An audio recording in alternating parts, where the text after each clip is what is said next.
मैं 2 दिन के लिए हरिद्वार गया 13 और 14 फरवरी को। और मकसद ये था कि मैंने एक किताब लिखी थी राम भरत मिलन, उसके ज़रिए मैं लोगों से संवाद साधना चाहता था कि धर्म के केंद्र में इंसानियत को कैसे लाया जाए, जो कि इस वक्त नहीं है।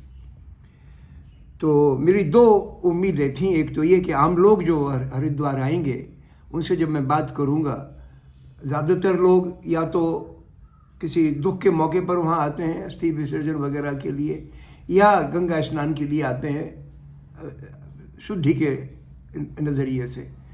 लेकिन उन लोगों में मुझे कामयाबी नहीं मिली, क्योंकि मैंने खड़े होकर एक आध गज़ल वगैरह गाई तो किसी ने कोई खास ध्यान नहीं दिया, लोग अपने काम में लगे हुए थे। लेकिन एक बात ज़रूर हुई कि जब वहाँ एक वाल्मीकि मंदिर से मैंने शुरुआत की, छोटा सा मंदिर था, बहुत छोटा सा, उसमें वाल्मीकि जी की एक मूर्ति रखी थी। तो मैंने कहा कि आपको वाल्मीकि जी एक बात पता है कि जब राम उनके पास गए तो राम ने उनसे कहा कि मैं कहाँ रहूँ, जंगल में रहना 14 साल। तो उन्होंने कहा, जिनके कपट दंभ नहीं माया, तिनके हृदय बसहु रघुराया। इसका जब मैंने उसको अर्थ समझाया तो बड़ा खुश हुआ। उनका मुझे लिखा दीजिए, ये आपने तो बहुत ही सार की बात कह दी। फिर मैं वहाँ पे एक दुर्गा के मंदिर में गया, छोटे छोटे मंदिरों में मैंने जाके राम भरत मिलन की किताब भी दी। उनको पसंद आई, उनको लगा कि मैं उनकी आत्मा की बात कर रहा हूँ। लेकिन बाकी लोगों में उसमें दिलचस्पी कम थी। लेकिन जो आम लोग थे, कोई खिलौने बेच रहा, कोई कुछ और बेच रहा, उन लोगों ने जब मेरे सामने लगा रखा था राम भरत मिलन करके एक छोटा सा पोस्टर, और सर पे लगा रखा था कि सच पर टिकें, हक पर चलें, तो उससे लोगों का ध्यान खिंचा। तो वो मेरे पास आए तो मैंने उनको किताब दी, कुछ बात रखी कि नफ़रत मिटाओ, घमंड मिटाओ, यही सारी के सारे धर्म का सार है। ऐसी बातें तो उनको ठीक लगी, और कुछ भिखारियों को भी सब बात ठीक लगी। फिर मैं गया बड़े बड़े जगहों पर, तो एक वहाँ पर जगह है, उसका नाम है मातृ सदन। मातृ सदन में उस वक़्त जोशी मठ में जो दरारें पड़ रही हैं उनको लेके पर्यावरण के लोगों की एक बैठक थी। महंत तो उसमें नहीं थे ज़्यादा, तो लेकिन वहाँ के आश्रम का वातावरण, सादा वातावरण था, मुझे अच्छा लगा। और मैंने कुछ लोगों को ये किताब अपनी राम भरत मिलन दी। लेकिन वहाँ पर मुझे एक बहुत अच्छे महंत मिले, वो कहीं बाहर से आए थे, करीब 45 किलोमीटर दूर वहाँ से। उस शख्स के दिमाग में गांधीयन परसेप्शन था, और मुझे बड़ी खुशी हुई उससे मिलके। बुजुर्ग, मतलब ज़्यादा बुजुर्ग नहीं थे, होंगे 50-55 साल के। उनकी बातें, उनसे बात करके मुझे संतोष हुआ। फिर मैं चला गया जगत गुरु आश्रम। वहाँ पे जगत गुरु शंकराचार्य के दर्शन हुए, उनसे बातचीत की। मैंने उनको किताबें दी और उनसे कहा कि आप इस बारे में हमारा मार्गदर्शन करें कि धर्म के केंद्र में इंसानियत को कैसे लाया जाए। कहने लगे, आप काम अच्छा कर रहे हैं और करते रहे। तो ऐसी कोई ख़ास बड़ी बात उनसे नहीं हो पाई। फिर मैं गया शांति कुंज। तो शांति कुंज में जाते जाते रात हो गई थी, तो कुछ लोगों को मैंने 10-15 लोगों को किताबें अपनी दी और एक अलग अलग करके उनसे बातचीत की। उनको हमारी बात ठीक लगी। सवेरे उसके जो प्रमुख हैं, प्रणव जी और शैलजा जी, पति पत्नी हैं दोनों, उनको जब मैंने कहा, लंबी लाइन लगी थी, मैं भी लाइन में लग गया और उनसे मैंने कहा कि धर्म के केंद्र में इंसानियत को लाने की ज़रूरत है, क्योंकि यहाँ से कत्लो गारत की बातें कही जा रही हैं। तो शैलजा जी बोली कि इसके लिए जन आंदोलन की ज़रूरत है। प्रणव जी बोले, आपने बात बहुत सही की और हम कोशिश करेंगे कि इस बात को फैलाएं। बोले, मैं रख लूँ इन किताबों को? हमने कहा, ज़रूर रख लें आप। ऐसा कह के मैं वहाँ से चला आया और ये बात लेके निकल के आया कि हिंदुस्तान में धर्म के 2 किस्म के इदारे हैं।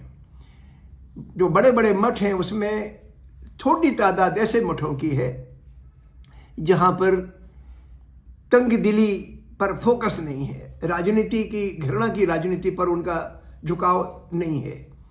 लेकिन हिम्मत उनको अभी भी करने की ज़रूरत है कि भाई हम तो धर्म के नाम पर अंधेपन और पागलपन से में घिर रहे हैं, तो अभी उनको उसको उठने की ज़रूरत है। एक बड़ी तादाद ऐसे महंतों की है जो इस पॉलिटिकल मुहिम का हिस्सा हैं।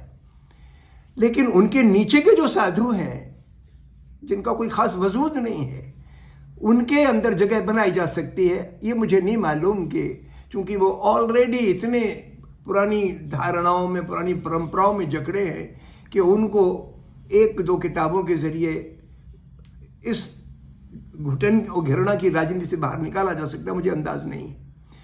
फिर वहाँ से चल के मैं जब वहाँ आया, ज्वालापुर करीब 12 किलोमीटर दूर है दिल्ली की तरफ, हरिद्वार से, वहाँ पर मुझे उस बस्ती, वहाँ की बस्ती करीब 1 लाख की है और 25% उसमें मुसलमान हैं और बाकी हिंदू हैं। सौभाग्य की बात मुझे खुशी हुई कि वहाँ पर जो नगर पालिका की अध्यक्ष है एक महिला है और वो कांग्रेस की है। यानी पूरे मुल्क में जब जुनून की आंधी सी चल रही है, नफरत की आंधी चल रही है, हरिद्वार में हिंदू और मुसलमानों के रिश्ते अच्छे हैं, तभी तो नॉन बीजेपी एंटिटी को वहाँ पर लोगों ने चुना। और जिस पार्षद से मैंने बातचीत की वो तो मुसलमान थे और वो पार्षद थे। वो कहने लगे कि भाई हमारे यहाँ तो मोहब्बत है। मुझे बहुत सुकून मिला। फिर एक मदरसे में गया, वो मेरे लिए यादगार चीज़ थी। फ़ौरन वहाँ के प्रिंसिपल साहब ने 30 बच्चे, बड़े बच्चों को बिठा दिया मुझे मेरे सामने, कहा कि आप इनके लिए कुछ बात कह दें। मैंने आज़ादी के सवाल पर जब उनसे चर्चा की, उन बच्चों की खुशी का ठिकाना नहीं। वो प्रिंसिपल साहब बाद में मुझे ले गए, उस मदरसे में लड़कियां भी पढ़ती हैं। उस लड़की ने 9वीं कक्षा में की किताब का, संस्कृत की किताब को संस्कृत में पढ़ा, उसका अपने तरीके से ट्रांसलेशन हिंदी में किया।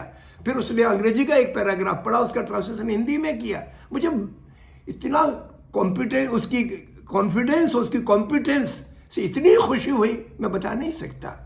तब मैंने कहा कि हिंदुस्तान में इसको भी उजागर करने की ज़रूरत है कि हमारे मदरसे आम बच्चों के लिए तालीम दे रहे हैं, उनको इंसान बना रहे हैं। उसमें बेहतरी की गुंजाइश ज़रूर है और हम करें वो, लेकिन उनको हम हल्की नज़र से ना देखें। ये मेरी कुल मिला के यात्रा रही।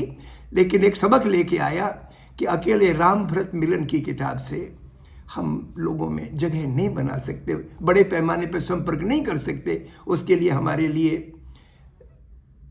संगठित तरीके से छोटी छोटी यूनिट्स बना के रेगुलर तरीके से एक्टिविटी चलाने की ज़रूरत है।